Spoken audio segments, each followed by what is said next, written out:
This channel does not promote any violent, harmful, or illegal activities. All content provided by this channel is meant for an educational purpose only. আর এই মুহূর্তে যে খবরে নজর রাখবো, ফলতায় কমিশনের special 13 পৌঁছে যাওয়ার পাশাপাশি তার মধ্যেই এবার বিস্ফোরক অভিযোগ তুললেন রাজ্যের বিরোধী দলনেতা শুভেন্দু অধিকারী।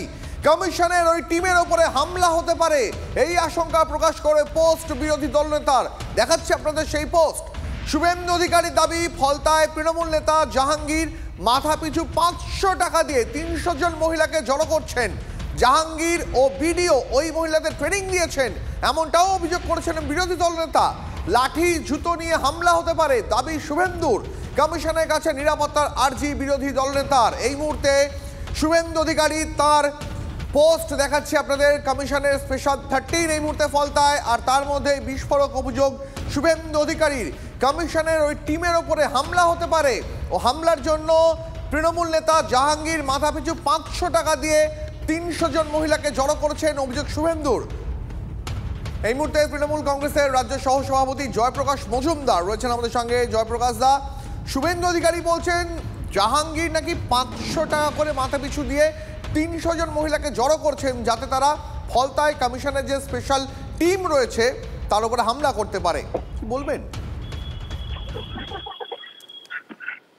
শুভেন্দু অধিকারী শুধু এই রাজ্যে কি করে অশান্তি করা যায়, অশান্তি বাড়ানো যায়, মানুষে মানুষে অবিশ্বাস তৈরি করা যায়, সমাজকে দ্বিখণ্ডিত করা যায়, এই নিয়েই শুধু চেষ্টা চালিয়ে যাচ্ছেন।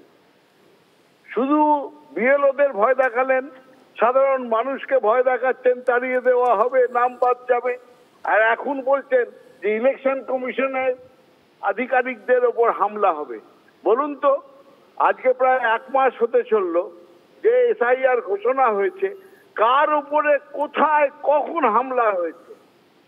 পশ্চিমবঙ্গ জানে কিভাবে ব্যবহার করতে হয়, গণতান্ত্রিক অধিকারকে সুরক্ষিত করতে হয়। গণতন্ত্র রক্ষার জমির নাম পশ্চিমবঙ্গ, সেই পশ্চিমবঙ্গের নামে এইভাবে তিনি যে কালি ছিটাচ্ছেন, সেইটার জন্যই ওনাকে সরে যেতে হবে। আজকে পশ্চিমবঙ্গের নামে সব থেকে বেশি কলুষিত করছেন এই শুভেন্দু অধিকারী। সব অযথা এবং আকাশ থেকে অভিযোগ পাচ্ছেন, এই অভিযোগের কোনো বাস্তবিকতা নেই। আমার মনে হয় তিনি দিশেহারা হয়ে গেছেন, হতাশ হয়ে গেছেন, তারই পরিচয় বেরোচ্ছে তার সমস্ত স্টেটমেন্ট থেকে। অনেক ধন্যবাদ আপনার প্রতিক্রিয়ার জন্য।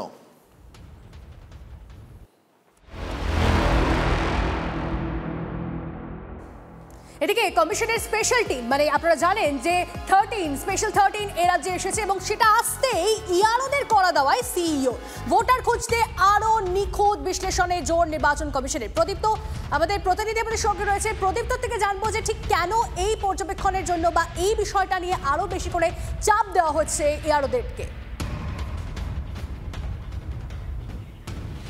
দেখো, তার বড় কারণ হচ্ছে যে বেশ কিছু জায়গা থেকে এই ধরনের অভিযোগ আসছে যে বাবা মায়ের নাম এক আর ছেলে বা মেয়ের নামের পদবিতে মিল পাওয়া যাচ্ছে না কোথাও। এই ধরনের অভিযোগ আসছে তথ্যের ক্ষেত্রে। যার বয়স 22-24 বছর, তার তথ্যের সঙ্গে একই রকম হুবহু তথ্য মিলে যাচ্ছে 70 বছর 80 বছরের বৃদ্ধ বৃদ্ধাদের। এই ধরনের একাধিক অভিযোগ সামনে আসার পরই কমিশন এই সিদ্ধান্ত নিয়েছে যে ইয়ারোরাই যাতে এই গোটা প্রক্রিয়ার ক্ষেত্রে রেসপন্সিবল থাকে। বিহারের ক্ষেত্রে আমরা দেখেছিলাম যে বিএলওরাই শুধুমাত্র রেসপন্সিবল ছিলেন, কিন্তু এই ক্ষেত্রে পশ্চিমবঙ্গের ক্ষেত্রে সিদ্ধান্ত নেওয়া হয়েছে যে ইয়ারোরাও মুচলেখা দেবেন, অর্থাৎ ইয়ারোদেরকেই কিন্তু এই ক্ষেত্রে ফাইনাল ডিসিশন হিসাবে আর নিতে হবে। কিন্তু বরাবরই যেটা থেকে থাকে তা হলো ভোটার তালিকার ক্ষেত্রে ইয়ারোরাই শেষ পর্যন্ত কল নেন, কিন্তু দেখা যায় তারপরও বহু জায়গায় মৃত ভোটার তারা থেকে যায়, যারা স্থানান্তরিত ভোটার তারা থেকে যান। সে কারণেই এবার ইয়ারোদের ওপরে এই দায়িত্ব দেওয়া হয়েছে। একই সঙ্গে এই কথাও ইয়ারোদের বলা হয়েছে যে মুচলেখায় তারা একথাও লিখবেন যে এই যে ডাটা এন্ট্রির যে কাজটা চলছে সেটা কোনো বেসরকারি কেউ করেনি। অর্থাৎ কোথাও গিয়ে এই অভিযোগও কমিশনে আসছিল যে বহু জায়গায় বিডিও অফিস, পঞ্চায়েত অফিসকে কাজে লাগানো হয়েছে, বেসরকারি যে ডাটা এন্ট্রি অপারেটররা রয়েছেন তারা ডাটা এন্ট্রি করছেন। আর সেই কারণেই এই ইয়ারোরা তারা এই মুচলেখা দেবেন যে কোথাও মৃত ভোটারের ক্ষেত্রে থাকলে তারাই দায়ী থাকবেন এবং এরাই মুচলেখাটি ডিএমকে দেবেন, অর্থাৎ জেলা নির্বাচন অফিসার হিসাবে যারা কাজ করছেন জেলা শাসকরা তাদেরকে দেবেন এবং তারা কমিশনে পাঠিয়ে দেবেন। এই ক্ষেত্রে অবশ্যই ইয়ারোদের বক্তব্য তারা কার্যত উভয় সংকটে পড়তে চলেছেন, তার কারণ একদিকে প্রশাসন রয়েছে, অন্যদিকে কমিশনের চাপ রয়েছে, ফলে এই মুহূর্তে তারা কি করবেন সেটা নিয়েও তাদের কাছে কোনো সুস্পষ্ট গাইডলাইন নেই, এমনটাই তারা বলছেন। এবং তাদের বক্তব্য যে তারা বরাবরই বোঝা যাচ্ছে। অবশ্যই আমাদের নজর থাকবে গোটা বিষয়টার দিকে। আপাতত তোমায় ধন্যবাদ। তবে এই বিষয় নিয়ে ইতিমধ্যে রাজনৈতিক প্রতিক্রিয়া কিছু এসেছে আমাদের কাছে, শোনাবো আপনাদেরকে। যে সমস্ত আধিকারিক এবং সরকারি কর্মচারী যারা এই কাজে ন্যস্ত হবেন তারা প্রত্যেকেই ডাইরেক্টলি নির্বাচন কমিশনের আওতায় চলে আসবে বা নির্বাচন কমিশনের আন্ডারে কাজ করা কর্মচারী হিসেবে পরিগণিত হবে। তাদের বিরুদ্ধে ব্যবস্থা নেওয়ার অধিকার নির্বাচন কমিশনের আছে।